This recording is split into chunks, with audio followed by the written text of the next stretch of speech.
cette 10e journée de top 14, une affiche entre le Racing 92 et l'Aviron bayonnais après plusieurs matchs du côté de Créteil.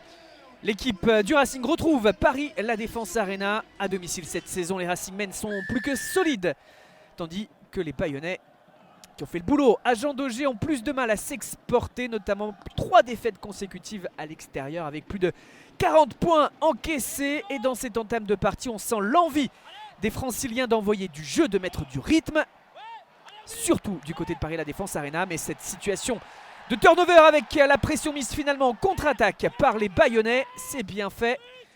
Le ballon écarté, Joris Second allonge de la possibilité sur les extérieurs et finalement la prise d'intervalle. Il repique sa course, Rob Léota, et marque le premier essai de la partie. Bien senti de la part de l'Aviron qui prend le score. Transformation assurée, réduction de l'écart. Signé Gibert sur pénalité, 7-3. Et on retrouve encore une fois l'Aviron à l'offensive. Dans un registre différent, ballon porté. Suivez Yannick Tarit. Progression des avants, nouveau départ. On bascule par le sol, les soutiens sont là. Et dans un deuxième temps, c'est Baptiste Germain qui va probablement aplatir. Situation que l'on revoit sous cet angle. Le ballon, la pointe du ballon déposée sur la ligne. L'essai donc pour Bayonne pour le demi de mêlée. Transformation assurée. Et Bayonne fait un nouveau break. Réaction une fois de plus rapide du Racing. Ballon écarté sur l'aile gauche et dans le coin gauche avec le petit saut Maxime Baudonne. Réduit l'écart. S'ensuit un véritable chassé-croisé. Voyez, dès lors qu'une équipe score, l'autre lui répond. Et ainsi de suite. Franchissement assuré par Rodrigo Bruni. Et déjà le 3e essai de Bayonne dans cette partie, alors que l'on joue depuis à peine 20 minutes. 3 essais transformés, donc 21 points pour Bayonne. Le Racing à l'attaque. Cléo Labarbe titulaire à la mêlée, mais beaucoup de rythme. On allonge côté droit. Nouvelle charge avec Leno. On retrouve Labarbe. L'action précédente pour l'essai de Baudonne est allée Adam dans le coin gauche et cette fois-ci dans le coin droit.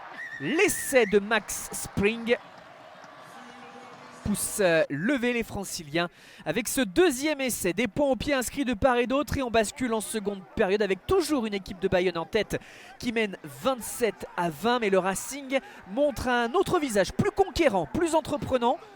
Ce Racing 92 qui met la pression avec ses avants. La progression est très nette jusqu'à la finition de Yannick Tarit. Un peu similaire cet essai à l'essai de Germain tout à l'heure. Le Racing a pris les commandes dans cette partie par le jeu des coups de pied de pénalité. A eu la capacité à scorer même en infériorité numérique après le carton jaune contre Thomas Leno, le deuxième ligne.